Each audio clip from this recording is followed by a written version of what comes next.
Hello everyone, I am your Immortal Hellseeker back with another review, and today I am reviewing the Last Night on Earth Bane Build-A-Figure Wave Wonder Woman figure. Let's take a look at the packaging. Bear with me if this doesn't turn out that great. This is my first review with my new tripod. The reason I put out that Red Hood stop motion was so I could test this out, so most of the reactions on are wildly positive, so I would assume that it does work. So down below it says Wonder Woman, like the other characters in the set. Collect a build. Bane, it's number 2 out of 4. I'm actually reviewing these all backwards. My next review will be Scarecrow and Bane. I'm going to review them both together. I own all of these, by the way. I have since I started this review. I got them all for my birthday, so just want to clarify that. On the top it says Batman Last Night on Earth. Again, I'm sorry. I have a lot less room with this tripod. It's really huge. Batman Last Night on Earth. Wonder Woman. Last Night on Earth. Marlin Toys. Here are the other figures in the set. Scarecrow, Batman, and Omega. Then right here we have a picture of Wonder Woman. Now, one of my criticisms is she's a lot prettier in the book than she is in figure form. Maybe that's just me. I don't know. And then we have a picture. I think that's Vixen, and I don't know who this is. There's how you build Bane, blah, blah, blah. All the accounts where you can follow McFarlane Toys. The bottom there, the barcode. Blah, blah, blah.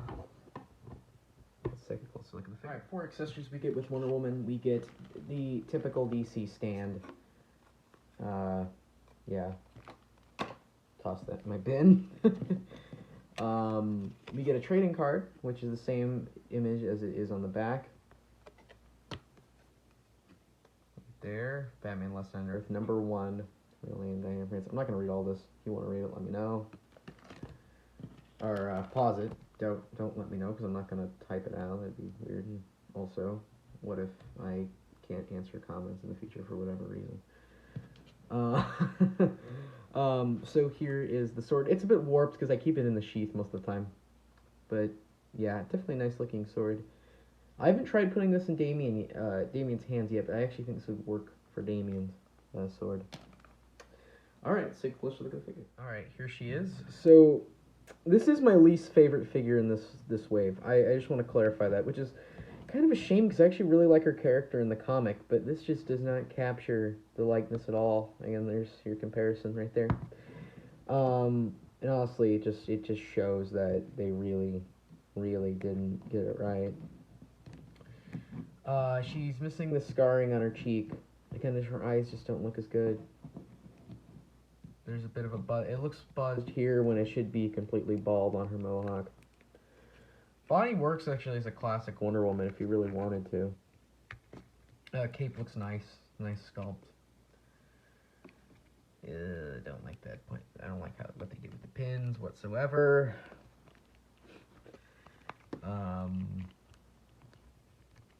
For articulation, she does have double jointed elbows, which is good. Definitely good to see.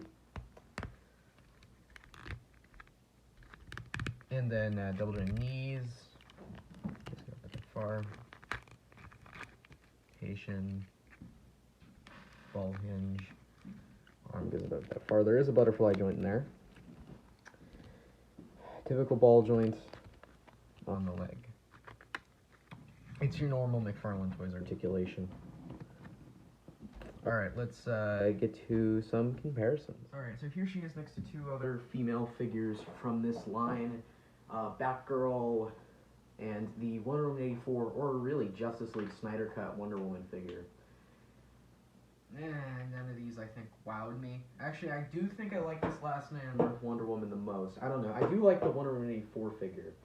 I think if you really just swapped the head, maybe either darkened or lightened the skin tone. I actually don't know which one's needed. Or mostly change it. I really don't think it looks right on this figure. And again, got a new head sculpt for it. I actually think this would be one of my favorite Wonder Woman figures, that movie one. Just doesn't look right.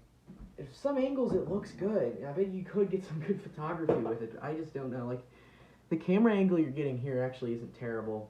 And then that Batgirl figure, even though I like that outfit, I didn't like it at first, so I really like it now. the figure's way too tall. I mean, it works fine on my shelf, I guess. She looks good next to Nightwing, so I really don't care. Personally, though, she's just too tall, and her articulation isn't the best. A lot of those earlier multiverse figures, specifically her and like Nightwing, just don't work for me compared to the newer ones. Here she is next to two of her wave mates who I've already reviewed. I'm not going to bring up Bane and Scarecrow, I just can't fit them in the frame. And that is Batman and Omega. And check my channel if you want to watch those reviews out as well. Here is Wonder Woman next to two of my personal favorite figures that McFarlane has put out, not just for DC, but in general. And that is Red Hood, of course, and Spawn. Does anyone here get that Kickstarter Spawn? I wish I backed that. That looks so good. Oh my god. Here she is next to one of my favorite figures they've put out in general, being Capullo Batman and the DC Essentials Rorschach from Watchmen. Here she is next to one of my favorite multiverse figures, which I think I should get to reviewing, him and the Bat Cycle, being the Dark Knight's Death Metal Batman. And then here she is also next to the Joker. Here she is next to two figures from like the Sony Movieverse, being Miles Morales and Venom.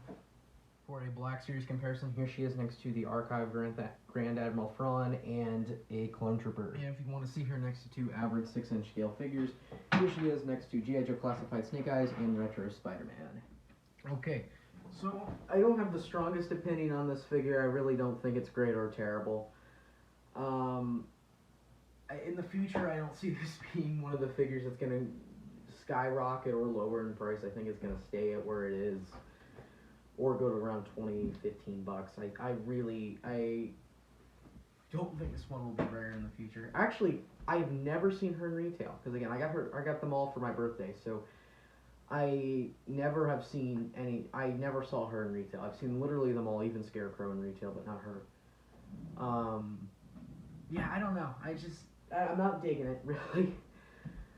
For such a really well done version of the character in the book, I really liked her in the comic book. I am a bit disappointed that the figure didn't really capture that.